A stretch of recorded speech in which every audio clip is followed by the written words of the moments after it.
It is mid-October. That means it is time for your monthly real estate market update. Hi, this is Andrew with the Andrew Smith team at eXp Realty.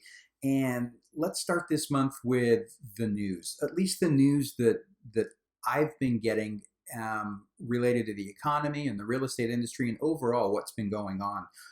And it honestly sounds like I'm beating a dead horse or, talking about the same things over and over here month after month. And I honestly don't mean to, but talk of a recession is the most common emails and articles and, commentary that gets sent to me. So if have seen any of the past updates, you'll know that there has been talk of a recession for some time now.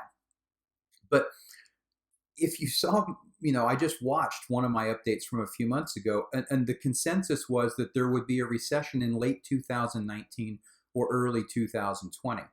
And that talk has kind of gone away. And the consensus now seems to be that the next economic slowdown will be experienced sometime in the next 18 to 24 months. So I don't know about you, but I would say that the economists are guessing at this point in time. I think it's a little bit like saying, oh, chances are I'll get a cold in the next 12 months. They just keep pushing the time frame back, and they're getting some mixed signals. So they're not really sure. We know that recessions are part of the normal economic cycle. Will there be another one? Yes, there will. Will it be in the next year? I don't know. And I don't think they know either. But what's more important is, what will the effect on housing be? And, from all of the data that's out there, it looks as though the concern, the fear, or the potential panic over the upcoming recession, whenever that may be, is actually going to be worse than the actual event. This is not 2007 or 2008, as we've spoken about many, many times in the past. In fact, most of the leading experts believe that home prices are going to continue to rise over the next several years. So if you've been sitting on the fence waiting to jump into the market, on an idea that prices are going to substantially come down or crash like they did before, I don't think it's going to happen. None of the experts think it's going to happen, and there's nothing that even gives that element of possibility.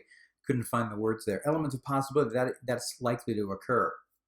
Now, the one thing that is coming true that we talked about a few months ago is that we thought 2019 was going to be flip-flopped of 2018. What I mean by that is 2018 started really, really strong. Activity was going like gangbusters. Sales were up, prices were up all through the first half of the year. And then it dramatically slowed in the latter part of 2018, mainly due, or actually all due, to the rapid rise in interest rates. 2019, that carried over. Interest rates at the beginning of the year were still in the mid to upper fours, and activity curtailed. And we thought that was going to have an impact all the way through the spring, which it did. And interest rates started to come down.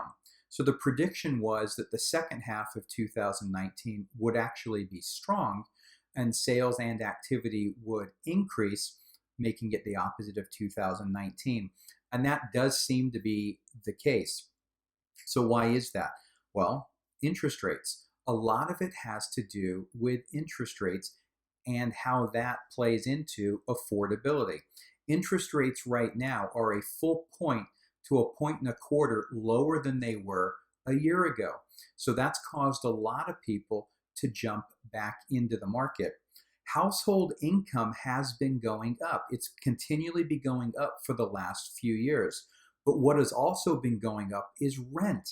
Rent is near an all-time high, and it doesn't look as though it's going to slow down, even though in the areas I'm in, there's apartment building after apartment building being built, but they're being rented. There's still plenty of people out there renting, but those rents are really, really rising rapidly, whereas homes are becoming more and more affordable. So how is that possible? Prices keep going up. Well, it's possible due to the interest rates. Yes, prices are going up, but when you factor in the rise in household income that most people have experienced, with the fact that interest rates have dropped so substantially, you actually make housing more affordable. As a matter of fact, the typical monthly mortgage payment right now is lower than it has been in any time in the past 10 years, apart from the beginning of 2012, when home prices were at rock bottom following the crash. So it is a great time to buy. But if we look at that, it's also a lot of those people that were sitting on the fence in the first 6 months of the year have started to re-enter the market. So the result of that has been that the amount of inventory, the number of homes for sale, has actually been declining every month since June. Housing prices are simply related to supply and demand. Right now, demand is up with the low interest rates.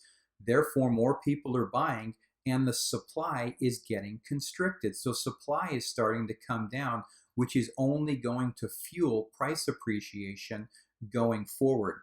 There's a quote I saw this week here from Odeta Kushi, who's the deputy chief economist with First American. And here's what they have to say. New household formation is expected to grow as more millennials enter their prime home buying years and baby boomers are living longer and more independently than ever. For more than a decade, home building has not kept up with demand for shelter, creating a housing supply deficit that will prove difficult to reduce significantly. That's one of the main reasons we keep seeing this back and forth. So there is restricted supply in many, many areas of the country. And with these, historically low interest rates and these new households being created, it's fueling demand, which is forcing those prices up. Now, are prices going to go back to increasing, 10, 12, 14% a year? No, I don't see that. And most of the studies and forecasts don't show that either. But we are going to continue to see price appreciation as a result of the supply and demand constraints that we're seeing. So, not a whole lot has changed from last month to this month, which, I guess is a good thing, except the fact that, the recession talk is still there and it's being pushed out even further as to when that will be. But, if you've got a particular situation that you'd like to talk through, as always, I'm available. Please shoot me an email, andrew@theandrewsmithteam.com, or feel free to give me a call, 888-447-9650.